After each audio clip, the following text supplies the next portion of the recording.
ni le Fils même va vous dire quand sera ce jour. Donc, n'attendez pas. Bon, parce que peut-être les disciples, les apôtres diraient, bon, il va nous le dire plus tard, quand on sera tout seul. Non, non, non, n'attendez jamais un message de la part de Dieu en vous indiquant quand sera le jour et l'heure de son retour. Pour ce qui est du jour ou de l'heure, personne ne les connaît. Pas même les anges dans le ciel, pas même le Fils, mais le Père seul. Prenez garde, veillez et priez, car vous ne savez pas quand ce sera le moment. Les paroles de notre Seigneur Jésus sur lesquelles nous voulons méditer en ce jour. Le jour et l'heure, c'est une référence au retour du Christ. Le jour et l'heure où il viendra pour juger les vivants et les morts, comme nous avons confessé, le jour où il viendra mettre fin à ce monde, comme nous en avons parlé aussi les semaines précédentes. Le jour et l'heure de ce retour a déjà été déterminé. Le Père a déterminé quel est le jour et l'heure de ce retour. Ce qui veut dire qu'il n'est pas encore en train d'hésiter, qu'il n'est pas en train de penser, qu'il n'est pas en train de voir quel sera le meilleur moment pour le faire. Non, ce jour est déjà établi. C'est pourquoi il peut affirmer que le ciel et la terre passeront. Ce jour et cette heure, personne ne les connaît. C'est une date inconnue pour les anges et même pour le Fils. Mais ce n'est pas que Jésus est Dieu. Ce n'est pas que Jésus sait tout, absolument tout de ce qui se passe. Est-ce que Jésus n'est pas omniscient? Est-ce qu'il y a quelque chose que Jésus ignore? Peut-il y avoir d'autres choses que Jésus ignore?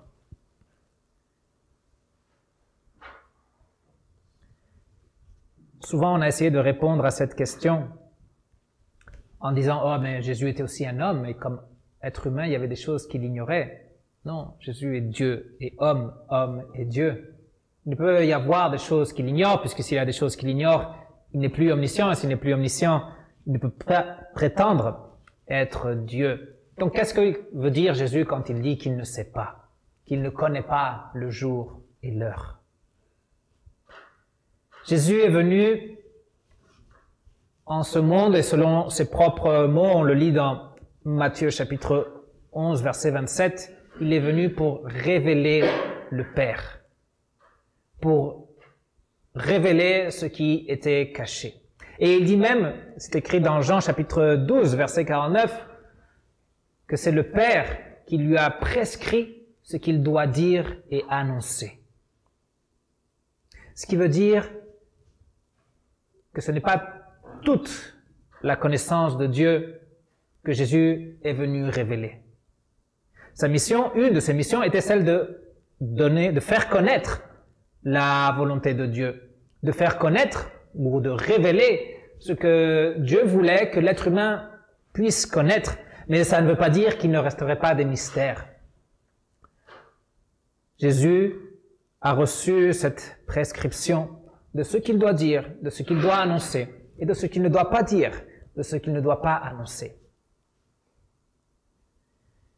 On lit dans l'Épître aux Corinthiens, au chapitre 2, au verset 2, et à titre de comparaison, Paul dit qu'il juge bon de ne connaître autre chose que Christ et celui-ci crucifié parmi les Corinthiens. Quand il a fait sa visite, quand il est allé chez eux et qu'il a prêché, il n'a pas parlé de mathématiques, il n'a pas parlé de philosophie, il n'a pas parlé des astres et d'astronomie, il n'a parlé que du Christ. Ce qui ne veut pas dire qu'il ne connaissait pas les autres choses, mais il a jugé bon de ne connaître que ça. C'était son seul sujet, c'était ce qu'il venait transmettre.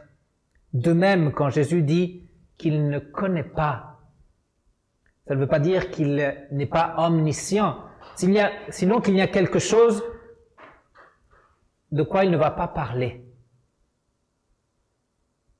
Pourquoi Jésus dit qu'il ne connaît pas? Pourquoi il y a des choses qu'il ne veut pas nous transmettre? Jésus a dit, les anges ne le connaissent pas, ni Jésus ne les connaît. On sait que les anges sont les messagers de Dieu, ceux qui transmettent la révélation. Non? Un ange s'est apparu à Marie pour lui dire qu'elle allait être enceinte, à Joseph, et on l'a aussi dans l'Ancien Testament avec les prophètes. Il s'est présenté à Zacharie. L'ange transmet le message de Dieu. Ce que Jésus dit, que les messagers, ne vont jamais vous dire quand sera ce jour.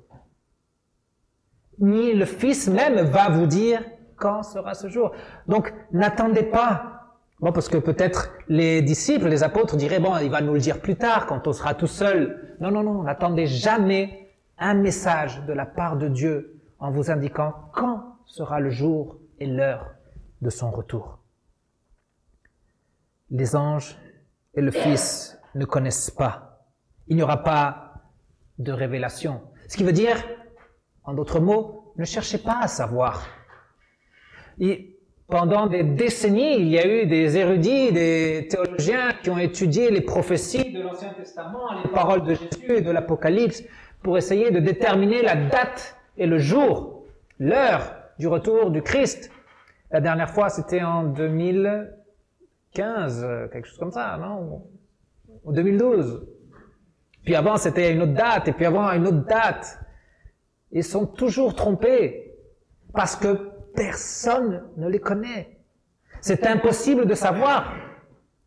Dieu n'a pas laissé d'indice dans sa parole pour qu'on puisse déterminer quand, quel est le jour et quelle est l'heure de son retour. Pas moyen de savoir.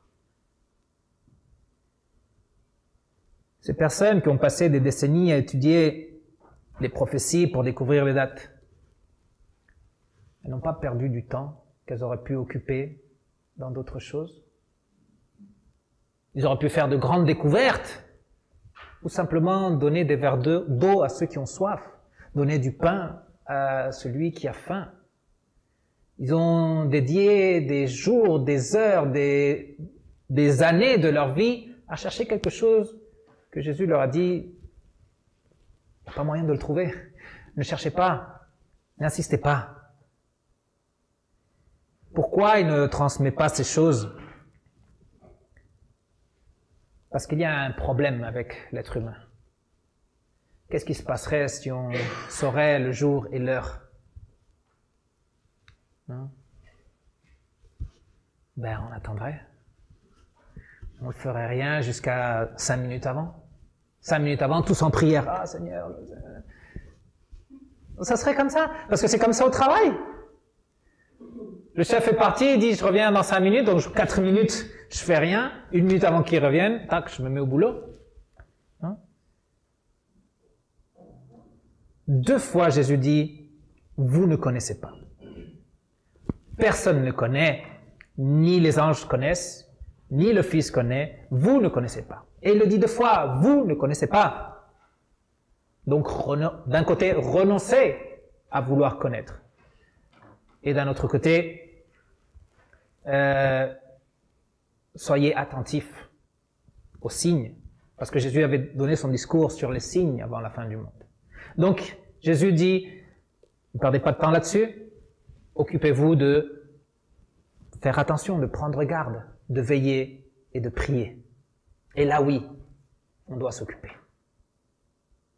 Prendre garde, c'est être vigilant, c'est regarder, c'est considérer, c'est être le sentinelle qui est sur la tour et qui regarde autour pour voir ce qui se passe, si les ennemis arrivent, s'il y a de la fumée, s'il fera beau demain parce qu'il y a des nuages ou pas. Non, c'est celui qui est en train de regarder sur toutes les choses. Prendre garde, c'est ce que Jésus nous dit, d'être vigilant, d'observer, de regarder. De regarder vers Dieu. Et le prophète Ésaïe commençait comme ça en disant, faites attention à moi, prêtez-moi l'oreille. Non? Donc, prendre garde, c'est aussi regarder vers notre Dieu et regarder aussi vers en bas. Regarder vers notre Dieu, ça veut dire s'occuper de sa parole, dans ses promesses, dans ses vérités. Et regarder vers en bas, c'est regarder les signes qu'il nous avait dit, qu'est-ce qui se passera? Eh bien, il y aura des guerres, puis il y aura des famines, puis il y aura des catastrophes, il y aura des calamités. Regardez tout ça toujours autour de vous. C'est difficile de rester vigilant. Quand quelqu'un doit monter la garde, il est facile de le distraire. Et le chrétien a ce qu'on appelle 3 ennemis. Le monde, sa propre chair et le diable. Et le monde essaie de nous distraire. On reste plus vigilant. Non, tu es au poste de travail, tu es gardien d'un immeuble, tu as les caméras. Non, tu dois regarder ces caméras, être attentif à ce qui se passe. Et du coup, sur ton téléphone, une notification TikTok. Ah, une vidéo de machin. Et tu regardes. Tu scrolles. Et puis, 2 heures après, tu dis, ah, j'ai pas regardé les écrans. Qu'est-ce qui s'est passé? Le monde veut nous distraire. Et Jésus nous dit, restez attentifs. Regardez en haut, regardez en bas. Vivez votre vie, mais restez attentifs. Ne vous laissez pas distraire par ce qui n'est pas important. On doit être à notre poste de la foi, notre poste spirituel, et éviter ce TikTok spirituel qui veut nous distraire. Être vigilant. C'est pour ça qu'il dit veillez. Hein? Prenez garde, restez vigilants et veillez. Parce que ça vous est déjà arrivé de devoir passer une nuit blanche en attendant quelque chose et de vous endormir. Non, surtout si on est bien assis sur un fauteuil, non, et on doit attendre l'avion, ou on doit attendre un train, ou quelqu'un qui va arriver, ou l'heure pour quelque chose, eh bien, on commence à s'endormir. Veillez. Chasser le sommeil. C'est ce que veut dire veiller dans le grec. Ne pas s'endormir. Être sur le qui-vive. Et c'est là que notre deuxième ennemi, la chair, entre en jeu. Il veut nous endormir. Il nous veut endormis. Vous vous souvenez des apôtres, après le dernier soir avec Jésus, avant d'être arrêté, Jésus va prier. Et Jésus leur dit, restez ici, restez éveillés et priez vous aussi. Et qu'est-ce qui s'est passé 3 fois? Il les a trouvés endormis. Non, Jésus est allé prier, il est revenu, c'est mais ils sont endormis ceux-là. Allez, réveillez-vous. Je repars prier. Comme ça, une 2e fois. Il les a retrouvés endormis. Une 3e fois. Il les a encore trouvés endormis. Parce que la chair est faible, c'est Jésus qui le dit. Non, l'esprit veut, mais la chair non. C'est pourquoi il nous dit, veillez. Il nous prévient afin que nous puissions lutter contre notre faiblesse. Parce que on s'endort spirituellement aux choses de Dieu. On prie de moins en moins, on lit de moins en moins sa parole, on s'occupe de moins en moins de ses affaires, de son royaume, et on s'endort. Donc Jésus veut que nous soyons éveillés. Prenez garde, veillez et priez. C'est ici que le 3e ennemi, le diable, entre en jeu. Parce que le premier voulait nous distraire, le 2e voulait nous endormir, celui-ci veut nous séparer de Dieu. Et il nous dit, mais t'as pas besoin de Dieu, vis ta vie tranquillement, fais ce que tu veux, ce qui te plaît, personne va te demander quoi que ce soit, tu n'auras pas à rendre compte de ce que tu fais. Et puis intérieurement, il se frotte les mains, parce que s'il sait si on fait ce qu'il nous dit, eh bien, on finira par désobéir à notre Dieu. On finira par être puni par notre Dieu, on finira en enfer avec lui. Prier, ça veut dire chercher la source. Aller à la source. Chercher celui qui va venir en aide. J'ai besoin de prendre garde, j'ai besoin d'être vigilant, j'ai besoin de regarder autour de moi, de considérer ce qui arrive autour de moi, mon milieu. Jésus est ma tour sur celle je peux monter pour observer. Et il est aussi ce phare qui va éclairer tout autour pour que je puisse voir, pour que je puisse observer. Sans Jésus, je ne pourrais pas regarder tout ce qu'il y a à regarder. Parce que c'est lui qui me révèle dans sa parole quels sont les signes, quelles sont les choses que je dois regarder, ce que je dois observer, quelles sont les choses qui doivent me faire prendre conscience, non seulement de son retour, sinon de la vérité de sa parole. Jésus est ma tour, il est ma lumière, il est mon phare, mais il est aussi ma caféine. Il est celui qui me permet de rester éveillé. C'est lui, par son esprit, qui fait que je puisse demeurer dans la foi, que je puisse le chercher dans la prière, que je puisse le chercher dans la parole. C'est lui qui fait que je ne m'endorme pas spirituellement. Il faut que j'aille vers lui. Il faut que je prie. Il faut que je le cherche. Il faut que j'aille à la source.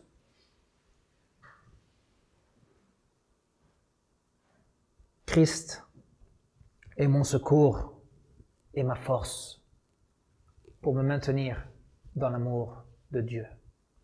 C'est ce qu'on a lu dans l'épître de Jude.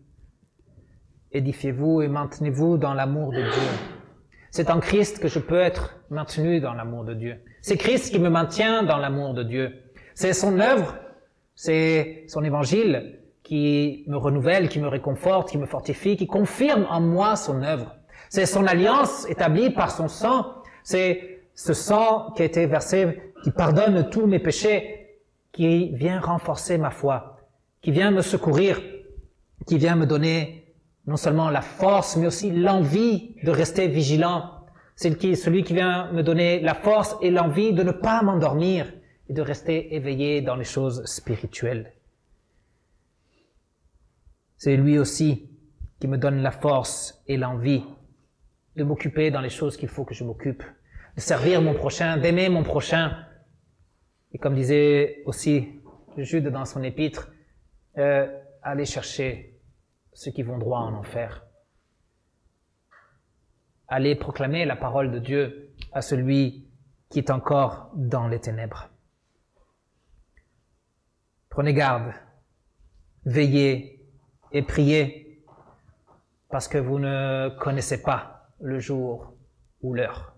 Mais non seulement à cause du jour ou de l'heure. Prenez garde, soyez vigilants, restez éveillés et priez, parce que nos ennemis vont essayer de nous distraire, ils vont essayer de nous endormir, ils vont essayer de nous séparer de notre seul et unique Sauveur. Jésus ne nous a pas donné la date de son retour. Il a de très bonnes raisons pour ne pas l'avoir fait. Mais même s'il ne nous donne pas la date de son retour, il nous donne beaucoup de ressources. Il nous donne tout ce dont on a besoin pour rester éveillé. Il nous donne tout ce dont on a besoin pour être dans l'assurance que sa parole s'accomplira. Il nous donne tout ce dont on a besoin pour être dans la vérité et pour être dans l'amour de Dieu. Jésus nous a donné tout ce dont on a besoin pour être dans la certitude que Dieu nous aime, que Dieu continuera de nous aimer et que nous vivrons dans son amour aujourd'hui, dans chacune de nos épreuves et que nous vivrons dans son amour pour l'éternité. Jésus nous a donné tout ce dont on a besoin pour qu'on soit dans la paix, pour qu'on puisse vivre serein, pour qu'on puisse être tranquille face à l'adversité, face aux difficultés, face aux problèmes, face aux soucis. Peu importe la date, peu importe l'heure de son retour, il viendra, ça a déjà été déterminé. Je suis avec lui, et tant que je suis avec lui, je vivrai avec lui et je me réjouirai du jour où je le verrai enfin face à face. Que la paix de Dieu, qui surpasse toute intelligence, garde vos cœurs, garde vos pensées en Jésus-Christ, celui qui connaît toutes choses, celui qui a gardé le secret sur le jour et la date de son retour, mais c'est celui aussi qui nous soutient chaque jour. Il est notre tour, il est notre lumière, il est notre secours, il est notre force. Amen.